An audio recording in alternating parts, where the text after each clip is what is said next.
नमस्कार मेरे निवेशक दोस्तों। अगर आपको आरबीआई रिटेल डायरेक्ट द्वारा गवर्नमेंट सिक्योरिटीज के ऑक्शन में हिस्सा लेना है तो आपको प्राइमरी मार्केट पेज पे आना होता है। वहां पे आपको ऑक्शन वॉच स्क्रीन दिखाई देती है। ऑक्शन वॉच स्क्रीन कुल 4 हिस्सों में बटी हुई है। पहला टैब है सीजी, यानी कि भारत सरकार द्वारा इश्यू किए जाने वाली किसी भी सिक्योरिटी में ऑक्शन जारी होगा तो वह आपको इस हिस्से में दिखाई पड़ता है। दूसरा टैब है एसजी, यानी कि स्टेट गवर्नमेंट, मतलब विभिन्न राज्य सरकारों द्वारा इश्यू किए जाने वाले सिक्योरिटी के ऑक्शन आपको यहाँ पे दिखाई देते हैं। तीसरा टैब है टिबिल, यानी कि ट्रेजरी बिल। भारत सरकार द्वारा जारी किए जाने वाले ट्रेजरी बिल का ऑक्शन आपको इस हिस्से में दिखाई देते हैं। चौथा टैब है एचजीबी, यानी कि सॉवरिन गोल्ड बॉन्ड्स। अगर किसी भी गोल्ड बॉन्ड में ऑक्शन जारी होगा तो वह आपको इस हिस्से में दिखाई देगा। इस वक्त सिर्फ स्टेट गवर्नमेंट यानी कि राज्य सरकारों द्वारा इश्यू किए जाने वाली सिक्योरिटी और ट्रेजरी बिल यानी कि भारत सरकार द्वारा इश्यू किए जाने वाले ट्रेजरी बिल्स, यह दो सिक्योरिटीज का ऑक्शन जारी है। अब हम देखेंगे कि किसी भी सिक्योरिटी में कैसे बिड की जाती है, लेकिन वह देखने से पहले एक बार ऑक्शन वॉच जान लेते हैं। ऑक्शन वॉच में आपको पता चलता है सिक्योरिटी का कूपन टाइप यानी इंटरेस्ट टाइप क्या है। इन सभी सिक्योरिटीज में इंटरेस्ट आपको फिक्स रेट पे मिलेगा, तो फिक्स दिखाई दे रहा है। सिक्योरिटी की मैच्योरिटी क्या है, सिक्योरिटी कौन इशू कर रहा है, सेंट्रल गवर्नमेंट यानी कि भारत सरकार और राज्य सरकार। सिक्योरिटी का इशू साइज, मतलब टोटल कितने करोड़ के लिए सिक्योरिटी इशू हो रही है। एनसी अमाउंट यानी नॉन कॉम्पिटिटिव अमाउंट, मतलब आपके लिए कितना अमाउंट गवर्नमेंट ने रिजर्व करके रखा है। सिक्योरिटी का क्लीन प्राइस, सिक्योरिटी में मिलने वाली इंडिकेटिव यील्ड यानी अंदाजन आपको इतना रिटर्न मिल सकता है। सिक्योरिटी में आप बिडिंग कब से चालू कर सकते हो और बिडिंग कब बंद होगा। सिक्योरिटी अलॉट कब होगी, यानी सिक्योरिटी के रिजल्ट्स कब डिक्लेयर होंगे। और सेटलमेंट डेट, मतलब आपके खाते में सिक्योरिटी कब जमा होगी। कट ऑफ वैप, cut off weighted average yield और पीएपी यानी पार्शियल एलोकेशन परसेंटेजेस, यह तीनों आपको ऑक्शन रिजल्ट्स के बाद ही पता चलेंगे। आपको पता चलता है कि अगर आपको बिड के लिए फंड करना होगा यानी बिड के लिए पैसा भरना होगा तो आप यूपीआई माध्यम यूज करके यानी यूपीआई माध्यम द्वारा कब तक पैसे दे सकते हो, या नेट बैंकिंग के माध्यम द्वारा कब तक पैसे दे सकते हो। आप अपना बिड कब तक वापस ले सकते हो। आपके लिए बिड करने के लिए न्यूनतम राशि क्या है, बिड करने का मैक्सिमम यानी आप ज्यादा से ज्यादा कितना अमाउंट बिड कर सकते हो। यह सब इंफॉर्मेशन आपको ऑक्शन वॉच से पता चलता है। अभी समझो आपको कर्नाटक राज्य सरकार द्वारा इश्यू की जाने वाले सिक्योरिटी में बिड करना है, तो आपको उसी पंक्ति में दिखाई देने वाले बिड बटन पे क्लिक करना होता है।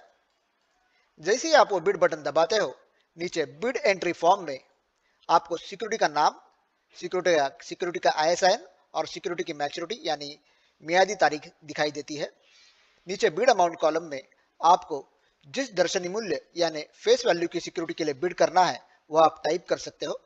जैसे कि मैंने पहले बताया, न्यूनतम बिड अमाउंट यानी आपको न्यूनतम 10,000 के लिए बिड करना पड़ता है, तो मैं यहाँ 50,000 के लिए बिड कर रहा हूँ। अगला फील्ड है इंडिकेटिव प्राइस।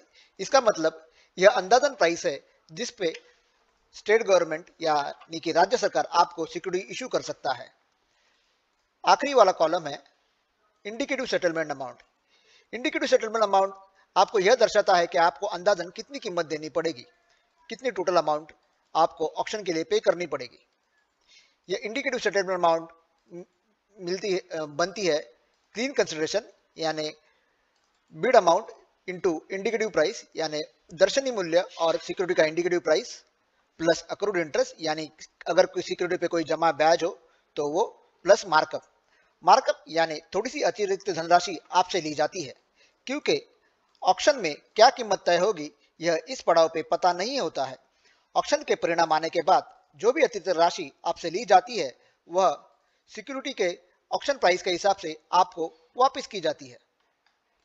जैसे ही मैं सबमिट बटन दबाता हूं, आपको एक प्री कंफर्मेशन आता है।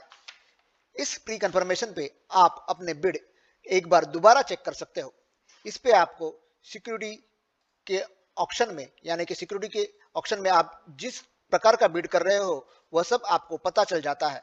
जैसे कि आप एनसीबी यानी नॉन कॉम्पिटिटिव बिडिंग कर रहे हो। ऑक्शन डेट क्या है? ऑक्शन डेट यहाँ पे है 15 फरवरी 2022।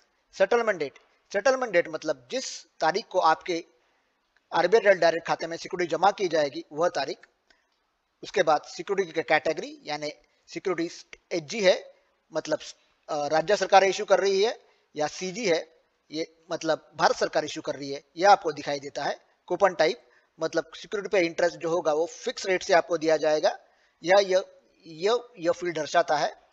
उसके बाद सिक्योरिटी का नाम, सिक्योरिटी की मैच्योरिटी यानी मियादी तारीख, सिक्योरिटी रिडीम होने की तारीख, सिक्योरिटी खत्म होने की तारीख, आपने जो अमाउंट बिड की है वह अमाउंट आपको यहाँ पे दिखाई देती है। इंडिकेटिव प्राइस मतलब अंदाजन कीमत, और अंदाजन आपको कितना रिटर्न मिलेगा वह दर्शाता है इंडिकेटिव यील्ड। सिक्योरिटी का बिड अमाउंट और इंडिकेटिव प्राइस मिला के आपको क्लीन कंसेशन दिखाई देता है। अक्रूड डेज, अगर सिक्योरिटी पे कुछ इंटरेस्ट जमा होगा तो वो कितने दिनों के लिए जमा है वह आपको यहाँ पे दिखाई देता है। अक्रूड इंटरेस्ट, अगर सिक्योरिटी पे इंटरेस्ट जमा होगा तो वो कितना अमाउंट है वह आपको यहाँ पे दिखाई देता है। अभी यह नई सिक्योरिटी इशू हो रही है, इसीलिए इस पे अक्रूड डेज और अक्रूड इंटरेस्ट कुछ भी नहीं है, इसीलिए आपको यहाँ पे रिक्त जगह दिखाई दे रही है। नेक्स्ट फील्ड जो आगे वाला फील्ड है, रिफंडेबल मार्कअप अमाउंट, मतलब जो मार्कअप आपसे लिया जाता है लेकिन ऑक्शन के परिणाम आने के बाद ऑक्शन की कीमत के हिसाब से जो कुछ भी एक्स्ट्रा अमाउंट होगी यानी अतिरिक्त राशि होगी वह इस मार्कअप से एडजस्ट की जाती है। और आखिरी में आपको दिखाई देता है इंडिकेटिव सेटलमेंट अमाउंट, यानी अंदाजन आपको कितनी कीमत देनी पड़ेगी। यहाँ पे आपको कंफर्मेशन, यहाँ पे आपको फिर से बताया जाता है कि the excess amount paid as markup will be refunded allotment, मतलब कोई भी अतिरिक्त धनराशि आपसे अगर ली होगी तो वो आपको अलॉटमेंट के बाद वापस कर दी जाएगी। जैसे ही आप यस बटन दबाते हो यानी कि बिड करने के लिए हाँ बोलते हो, आपकी बिड चली जाती है और आपको एक अलर्ट आ जाता है, the bid has been submitted successfully, please proceed with the bid payment process. इसका मतलब यह है कि आपकी बिड अभी अभी मिल गई है, लेकिन आपको उस बिड के लिए अभी पैसा भरना बाकी है। ये पैसा आप तुरंत भर सकते हो नाउ बटन क्लिक करके, या लेटर मतलब थोड़ी देर के बाद भी आप वो पैसा भर सकते हो। हालांकि अगर आप लेटर चूज करते हो तो आपको पेमेंट माध्यम के टाइमिंग्स, यानी आप जिस माध्यम को चूज करोगे उस माध्यम के टाइम खत्म होने से पहले आपको वह पैसा देना पड़ता है। जैसे कि इस केस में यूपीआई ट्रांसफर इन टाइम, मतलब अगर आप यूपीआई से पैसा भरोगे तो आपको 15 तारीख को 8 बजे से पहले, सुबह 8 बजे से पहले पेमेंट करना होगा। और अगर नेट बैंकिंग माध्यम से आप पेमेंट कर रहे हो तो आप 13 फरवरी को रात के 11:30 बजे से पहले पेमेंट कर सकते हो।